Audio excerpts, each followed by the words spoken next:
right, so this is Najee Dorsey here with another installment of BAIA Talks with our good brother, Mr. Paul Goodnight, noted artist, a scholar. Many would definitely agree with. I mean, your work is phenomenal. We're happy to have you as a part of the show M.I.A. Military Inspired Art at the Buffalo Soldiers National Museum, July 27th, 28th.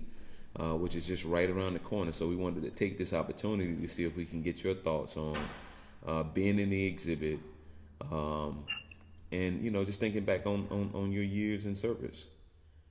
Okay, all right. Is this a question and answer, or just just rambling? Whatever you want to share, good brother. I didn't, Not sure how to start. All right. I went into the service. Are we talking about the arts of the service? I'm not sure which way I'm going. Yeah, we're talking about. Well, I want to talk about both, and we could talk about, the art, how your art came to be, and from your military years, or just thoughts of being in service and how that may have impacted your career as an artist, So I mean, we'll edit it, of course, but I just wanted to get your thoughts on, being an artist, being in the military, what was that like, and whatever comes to mind. Okay. No, I think art has always been in the back of my mind.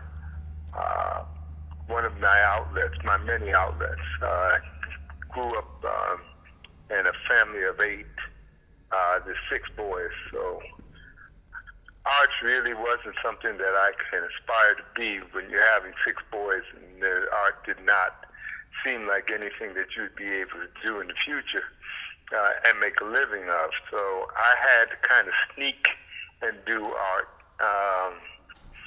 And not just do art, I just draw images. I just like drawing. So to be an artist was not a vocation of mine. Was really just like duplicating what I saw, and that was in some ways therapeutic for me. When I went into the service, I went to. I was incarcerated for a period of time, and then after I was found that I was actually incarcerated on a rape charge. When they found out that I was not the rapist, I was released, and from there it was 67, and they drafted me right into the Army. So obviously the war at that time in Vietnam was escalating, and they needed every able body they could possibly see. So I then was a draftee, went into the Army, went to RVN training, which is Ready Vietnam, and went straight to Hawaii and then Vietnam. While in Vietnam, I don't have to explain how traumatic that whole experience was, and it affected me not only while I was there, but when I came back. I was addicted to heroin for a while, and had a problem speaking, but then I realized that my outlet was going to be my voice. So consequently, I started drawing in order to really communicate. And it then turned out to be one of the best decisions that I made in my entire life. I went from there, took advantage of the GI Bill, and entered Mass College of Art, where I graduated, and traveled throughout the world, places like Russia, China, Brazil, throughout the Caribbean, throughout Africa, probably about 5-6 points call of Africa. And then I went to Nicaragua, where they were asking for volunteers of Vietnam veterans against the war to go down to Nicaragua and observe the war. And I think that I had enough of war, but then I realized that this might be cathartic, because I would recognize that I would then be the Nicaraguenses being controlled by the United States. And they had these sonic booms, which felt like explosions that were going over, and it was the intimidation cause for the Nicaraguenses. But I also was working with the Sandinistas for a while, and like I said, I was then observing the war, and so I realized how we must have looked coming into a whole nother country with our weapons and our tanks and ships and all the other kinds of stuff, into a small community that was trying to eke out a living just by some agricultural goods. So that was, for me, it was very cathartic, because I realized how damaging that could be to have these massive soldiers coming into your country and taking over without your permission. This is a place where you live. You can imagine if you had in your town a series of soldiers that would just come in your home and take over, take charge, and then create this war atmosphere. So that was one of the things I did. I came back here. I was working with Women of M.I.A. This is a women's military group in Nicaragua. I came back here and basically was talking about that experience. And in talking about that experience, I realized then that I can also draw and paint and kind of create images from that experience. So drawing has always been a release valve for me, being a sanctuary for me. And then I realized that maybe I can do this for a living. I was a commercial artist at first, and then from the commercial arts field, I decided to jet out and do some fine arts and to travel the world.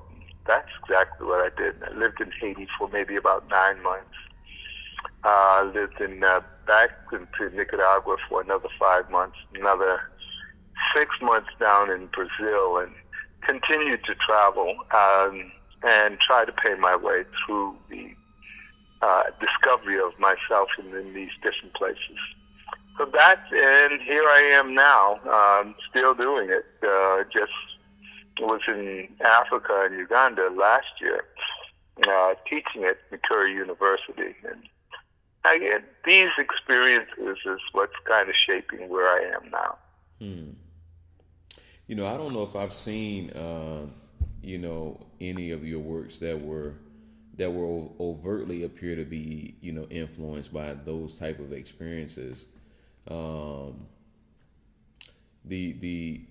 Is it something that you typically show, or how often do you show works that are influenced by those type of things, would you say? By the war itself? Well, the war, or I guess the war, because you mentioned that. I purposely did not do any of my Vietnam experiences.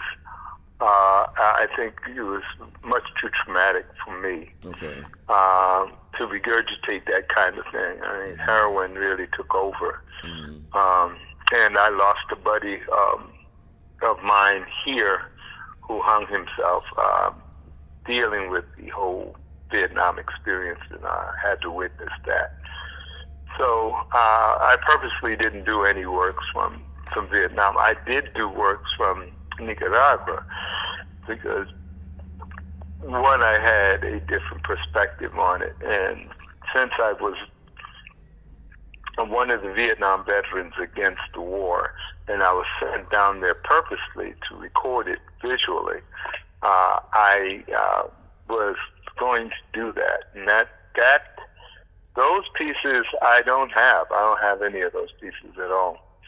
I left those by the wayside, and sold the majority of them. I think I have one drawing of a funeral where this woman was wearing the shirt of the American, the United States flag, and at the same time she was going to a funeral. But that was I think that's the crux of it.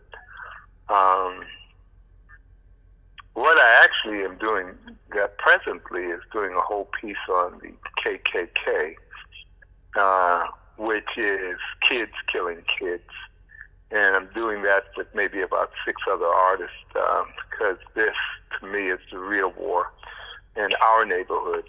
Mm-hmm. And we are trying to do the problems and solutions about kids just annihilating our future through drugs and that kind of thing. Yeah. Who are some of the artists involved in that project? Because what comes to mind is James Pate's KK. Oh, James Pate is actually the brainchild of this. Okay. He did Kin Killing Kin. Mm-hmm. And I had a long talk with him, and I said this should be the responsibility of every artist across the country to do a series of works about this thing to really shed some light on it. So what I've done was organized 7 other artists, two young artists who were in the fray, a couple of graffiti artists, some middle-aged artists, and the elders, myself, and 2 others. And we're doing the pieces ourselves now. Just connecting, coordinating, discussing, and we're wanting to send it out. And then with the money that is raised from the sales of the piece, we're going to look for organizations that are trying to keep kids off the street and give them that money so they keep on doing the job they're doing. So that's my mission right now. No, that's I mean, it's an amazing project. I look forward to hearing more about it and doing what we can to support it. Getting the word out even more. I think it should be done in every city that has these problems. Detroit, Philadelphia, Atlanta, throughout Chicago especially. Mm-hmm. New Jersey, all of these places will have major problems. In Boston, it's really crazy. It is an epidemic here that we don't hear about. But every city has got these kids who are losing their lives off of the drugs that have been sent to them and guns at the same time. This is a $30 billion industry where we're wasting children. That could be our future. Yeah. And that's sad. Well, we've got a number of different challenges, and art is a conduit for so many different people. Can you just speak, in closing about the role of art, the role of artists, and in affecting change? I think when you paint and draw the image, that image stays with that particular community for a long time. It either comes from historical perspective, cultural perspective, can be political in time.